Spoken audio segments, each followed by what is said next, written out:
Well, welcome to another segment of On the Street by Nathaniel Ostashowski. Always trying to take my students wherever I go in the world. Today it's May 31st, 2015, and up behind me, well, I'm wondering if you can guess where I am.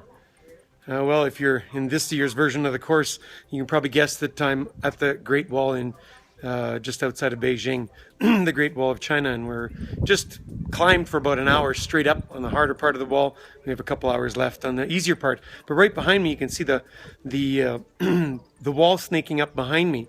And as I've been climbing, I've sort of been thinking about, how does this wall have to represent how distance education has changed and grown. And you can see the wall snakes, and if you see some of the video I'll insert here, you can see that there's rather large steps sometimes and rather small steps, and sometimes there's flat areas, and I think that sort of says how distance education has been evolving.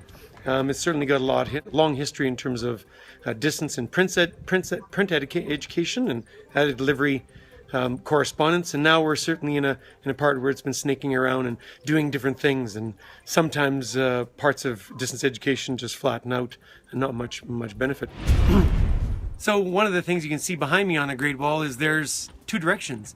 And in distance ed, continuing my analogy about the Great Wall snaking along and what have you, there's two different branches perhaps of distance ed. I think one of them might be e-learning, and one of them is what we started with, correspondence school or distance learning traditionally. So yeah, probably one of the steepest parts of the entire place we've been on today. Yeah, it's almost straight down. You can see people passing and coming up. It's a little bit steep right here. Anyway, a little bit more about it. Hope you can join me in forum discussions about how a snaking wall, climbing up and down is like distance ed. See you online.